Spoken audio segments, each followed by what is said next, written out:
Se les denomina los 5 de Yuba a la desaparición de un grupo de hombres jóvenes en Yuba City, California, durante la noche del 24 de febrero de 1978. Ese mismo julio, tanto el coche como sus cuerpos fueron encontrados en una cabaña remota en la montaña. Así que, ¿por qué es un misterio? Pues porque nadie sabe qué les pasó y porque falta uno. 5 jóvenes desaparecieron durante el invierno en las montañas del desierto de California y dejaron tras de sí un desconcertante rastro de comida sin terminar, un coche abandonado, una cabaña y ninguna pista. Es una historia que ha desconcertado a los investigadores, ha dejado perplejos a los detectives aficionados y ha hecho surgir muchas teorías no resueltas. Es una situación llena de contradicciones y un rompecabezas en el que ninguna de las piezas parece encajar del todo.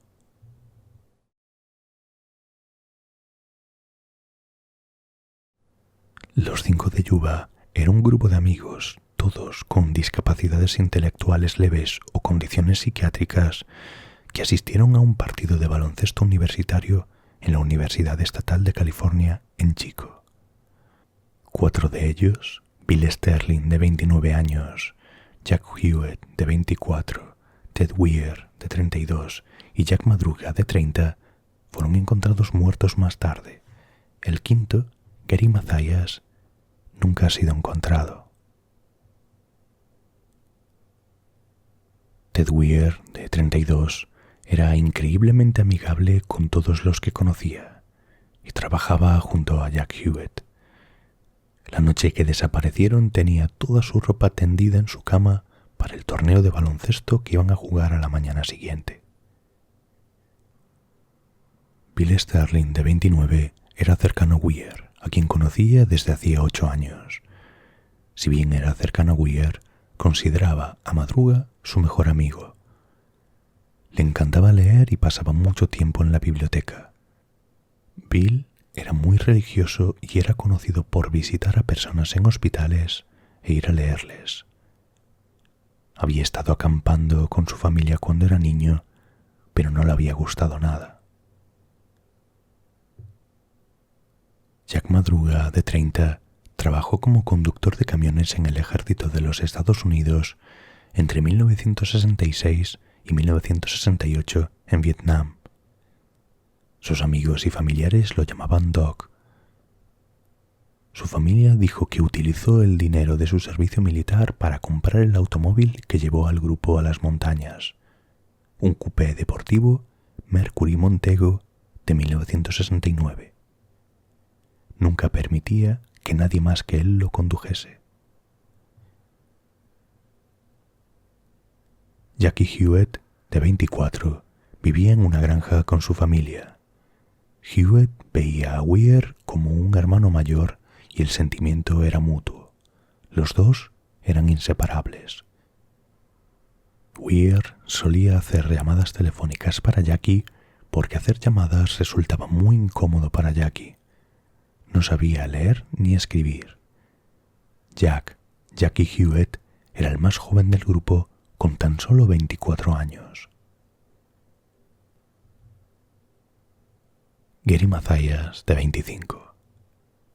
Durante su servicio militar en Alemania Occidental, a principios de los años 70, Gary Mathias había desarrollado problemas de drogadicción. Esto le llevó a ser diagnosticado con esquizofrenia y dado de baja del ejército. Era un caso difícil al principio, fue casi arrestado por pelearse 2 veces y a menudo padecía brotes psicóticos que lo llevaron a un hospital de veteranos.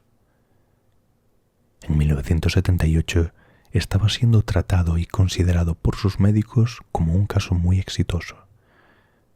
Gary Mathias usaba gafas gruesas, tenía una visión increíblemente pobre y sin ellas estaba muy cerca de ver doble. Su mala visión se debió a un accidente en el que se cayó de un coche en marcha después de abrir la puerta. Sufrió una terrible lesión en la cabeza y estuvo ciego durante 4 días y nunca recuperó la visión por completo. Matthias no había mostrado ningún signo de enfermedad mental cuando era niño, y se sospecha que además de las drogas, este accidente puede haber sido un factor importante en su aparición. Había estado tomando su medicación de forma muy constante antes de la desaparición.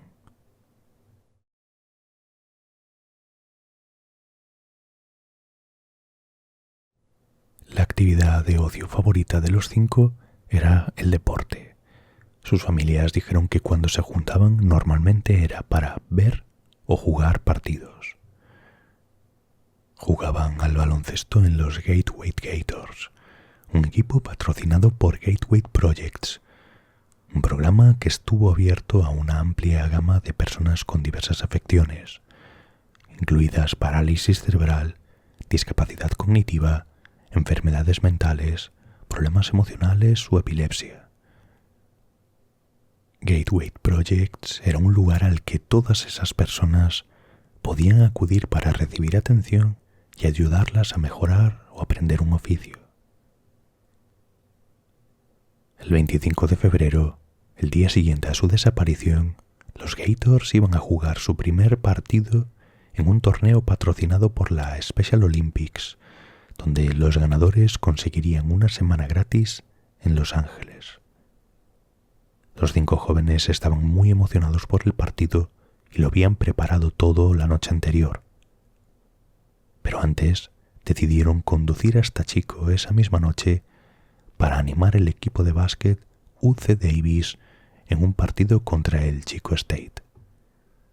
Jack Madruga, el único del grupo además de Matthias que tenía carnet de conducir, los llevó 80 kilómetros hacia el norte hasta Chico en su Mercury Montego del 69 turquesa y blanco. El grupo solo llevaba abrigos y chaquetas para las frescas temperaturas en la parte superior del Valle de Sacramento por la noche en esa época del año.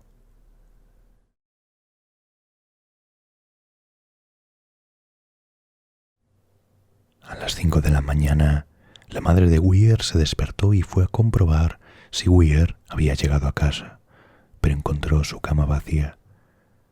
Comenzó a asustarse y llamó a la madre de Bill Sterling, que según ella había estado despierta desde las 2 de la mañana y que confirmó que su hijo tampoco había estado en casa. La madre de Sterling ya había llamado a los Madruga y la madre de Weir se lo hizo saber a los Hewitt, quienes luego caminaron hasta la casa cercana de los Matthias para comprobar si él sí estaba en casa. Efectivamente, ninguno de los 5 hombres habían vuelto a casa. Por la mañana temprano notificaron la desaparición a la policía. Varios testigos recordaron haber visto a los muchachos en el partido y algunos recordaron haber visto el Montego de Madruga salir del estacionamiento inmediatamente después del partido. Después de que su equipo favorito ganase el partido, el grupo regresó contento al automóvil de Madruga y se dirigieron desde el Chico State Campus al cercano Bear Market en el centro de Chico. Allí compraron unas chocolatinas, 2 botellas de refrescos y una de leche. Luego salieron de la tienda y se fueron camino hacia el sur de Chico. O al menos eso recuerda el empleado del local, quien fue la última persona que los vio con vida. O al menos que pudo confirmar sin lugar a dudas la identidad de los 5 miembros del grupo. Era casi la hora de cierre de la tienda, así que el empleado les recordaba bien porque le molestó que un grupo tan grande hubiera entrado y atrasado su hora de cierre. Ninguno de ellos fue visto de nuevo.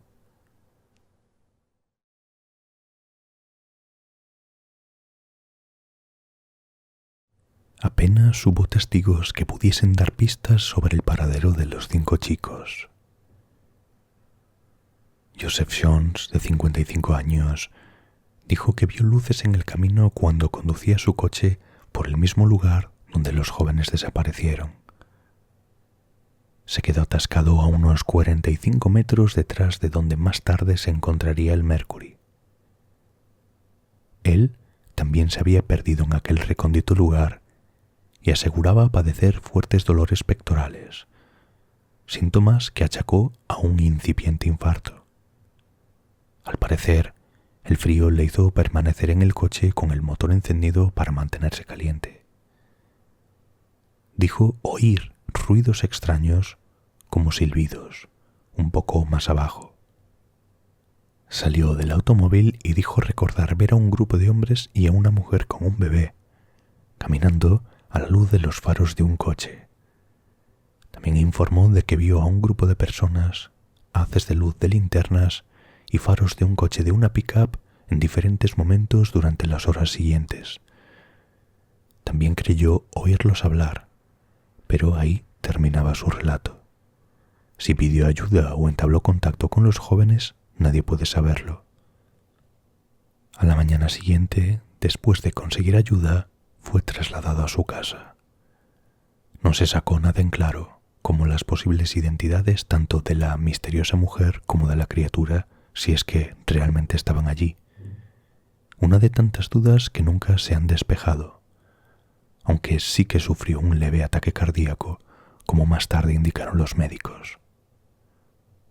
Pero su historia, según los informes de los medios de comunicación de la época, cambió varias veces en las semanas posteriores a su primera presentación.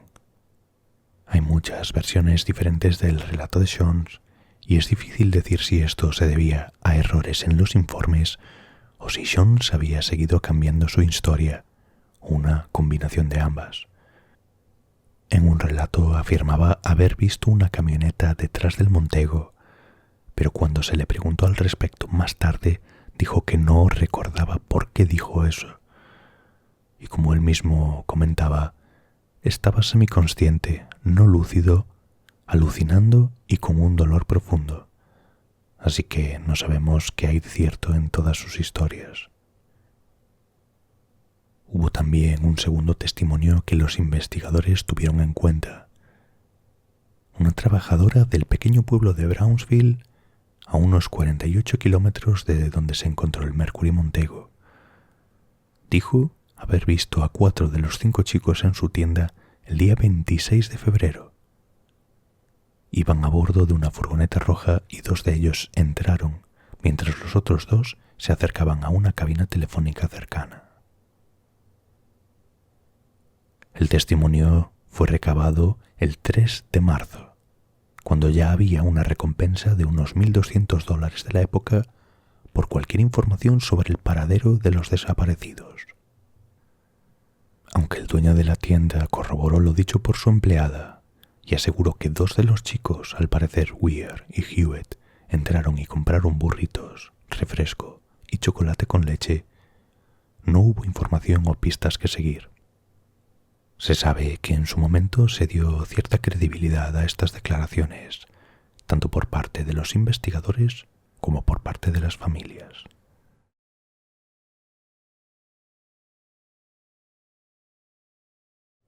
Días después de la desaparición, concretamente el 28 de febrero, por fin el Mercury Montego fue encontrado abandonado en una accidentada carretera de montaña muy lejos de su destino previsto. El lugar donde se encontró estaba alejado a 90 kilómetros de Chico, donde fueron a ver el partido. La carretera de montaña estaba helada y el vehículo se encontraba en perfecto estado, aparcado en el arcén. Aquí es donde se pone extraño. El auto se encontraba en buenas condiciones y con suficiente gasolina en el tanque para poder regresar a casa. Pero el coche no estaba atascado. Fácilmente podría haber sido empujado para liberarlo de la nieve poco profunda que bloqueaba su camino. Y, sin embargo, por alguna razón, los hombres lo habían dejado atrás. Dentro del coche, la policía encontró envoltorios de la comida que habían comprado antes, un mapa cuidadosamente doblado de la zona de California y ninguna señal de lucha. La familia de Madruga dijo que, si bien Madruga no estaba familiarizado con la carretera donde se encontró el Montego, confiaban en que podría navegarla de manera que su coche no sufriese daños.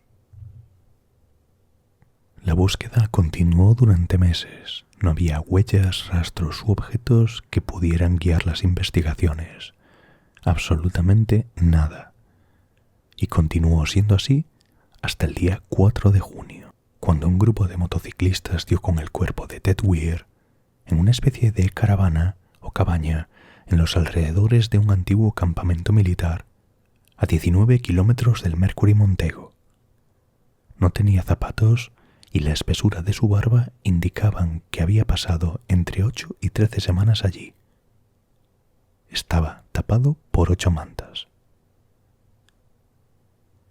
En una mesa, junto a la cama, estaban algunos efectos personales: su cartera con dinero en efectivo, un anillo que tenía Ted grabado y su collar de oro. También en la mesa había un reloj de oro, sin su cristal, que la familia dijo que no era de Weir, y una vela parcialmente consumida. Los cobertizos de aquel abandonado campamento contaban con suficientes víveres para haber mantenido con vida a todos los chicos durante mucho tiempo. 3 cajas se consumieron por completo. Cada caja contiene 12 comidas individuales, cosas como guiso, galletas o unas latas de fruta. Se comieron 36 comidas en total. Esto no nos dice mucho. ¿Había comido una persona las 36 comidas? ¿Cuántas comían en un día? ¿Había más de una persona? Se cree que Madruga y Mathias eran los únicos dos que podían saber cómo usar el abrelatas P-38 que allí se encontraba. Una de las muchas preguntas que nos quedan es: ¿por qué no encendieron un fuego? Mathias definitivamente habría encendido un fuego si hubiera estado allí, según las declaraciones de su familia. Sabía cómo hacerlo, y si los demás estaban preocupados por romper las reglas, esto no habría sido un obstáculo para Mathias de la misma manera, ya que no estaba confinado en el mismo pensamiento rígido. Algunas personas han planteado otra teoría sobre por qué no se encendió un fuego. ¿Y si fue por miedo a que alguien viese el humo? Además, otro cobertizo cercano contaba con un tanque de propano y una válvula que, si hubiera sido abierta, habría alimentado el sistema de calefacción de la caravana. El 5 de junio se hallaron restos tanto de Jack Madruga como de William Sterling. Estaban a unos 18 kilómetros del punto de partida, la ubicación del Montego, y en dirección opuesta al remolque donde murió Weir.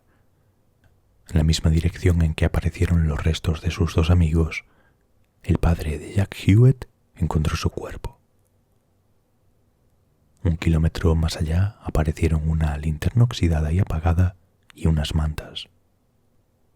No se pudo determinar cuánto tiempo llevaban allí y no se encontró nada más que sirviese para establecer una hipótesis sobre cómo murieron ni cuánto tiempo pasó antes de que lo hiciesen. Algo que debe comentarse al respecto es que, después de que desapareciesen, el padre de Jack Hewitt pidió a las autoridades que revisasen esas cabañas. Una persona de la organización les dijo que no podían llegar a ellas, que era demasiado peligroso, y otra que las habían revisado recientemente y que no había forma de que el grupo pudiese llegar tan lejos. Y, por cierto, también hay que mencionar que alguien debe haber cuidado de Ted Weir. Weir estuvo vivo durante semanas en ese remolque del servicio forestal y habría necesitado a alguien que lo ayudase. Jackie, Jack y Bill no habrían sido capaces de hacerlo. Como las autoridades creían que Jack Madruga y Bill Sterling habían sucumbido a los elementos antes de poder llegar a la cabaña, solo Jackie Hewitt quedaría para cuidar de Ted si Gary no estuviera allí. Jackie no podía cuidar de sí mismo y no habría podido cuidar de otra persona. Pero aún quedaba por encontrar a Gary Mathias, a quien se buscó con ahínco en radios concéntricos cada vez mayores sin lograr resultados. No encontraron ni siquiera sus grandes gafas. Incluso sabiendo que 4 de los 5 habían muerto en la montaña, los detectives no podían explicar completamente qué había llevado a aquellas muertes. Todavía no habían encontrado ninguna explicación de por qué los hombres estaban allí.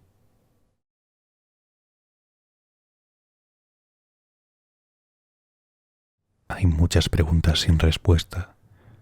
¿Cómo se desviaron tanto de la ruta que debían seguir?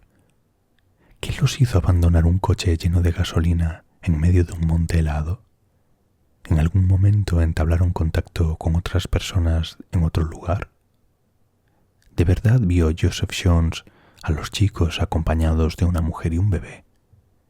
¿Por qué ir tan lejos a pie sin volver al punto de partida y en direcciones opuestas?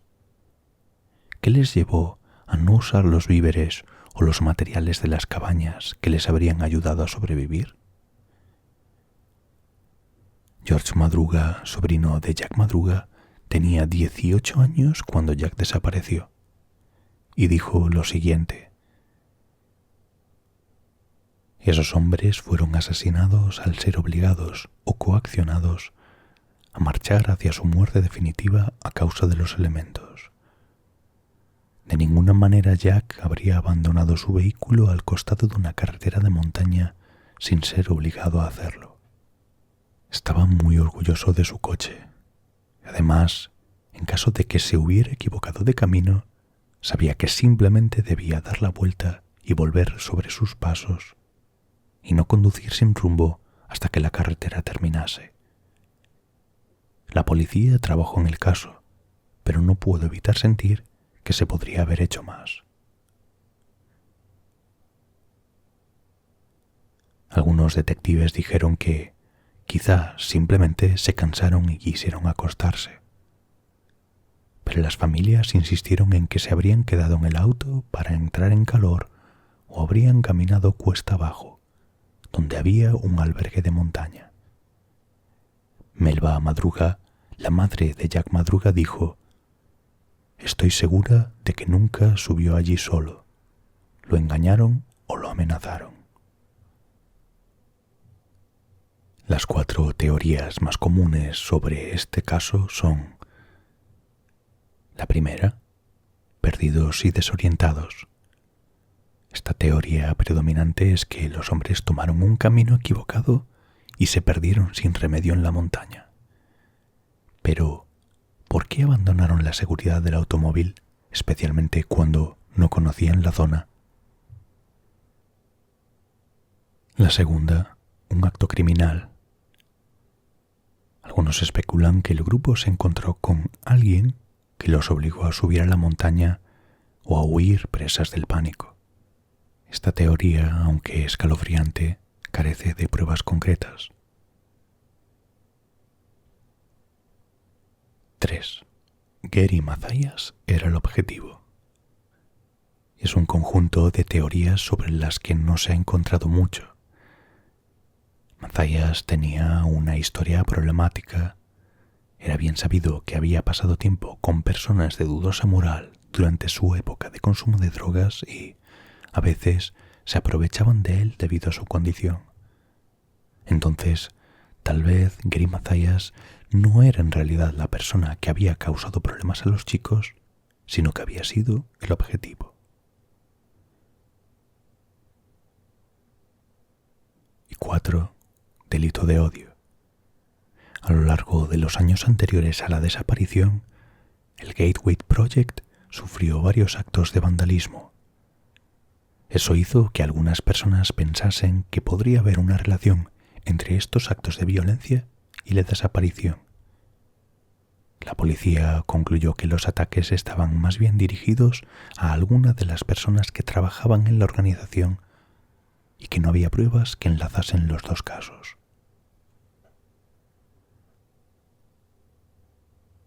Y según las autoridades, la teoría que quizás sea más realista es esta.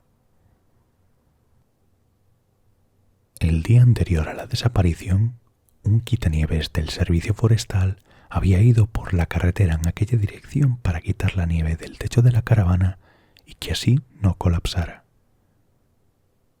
La policía considera que el grupo probablemente siguiera su rastro de nieve apartada a los lados, creyendo que habría un refugio cerca. Madruga y Sterling probablemente murieron de hipotermia a mitad de camino hacia la caravana. Entonces, una vez encontrada la caravana, uno de los tres rompió la ventana para entrar. Al verla cerrada con llave, podrían haber pensado que era propiedad privada y temer un arresto por robo si utilizaban cualquier cosa que encontrasen allí.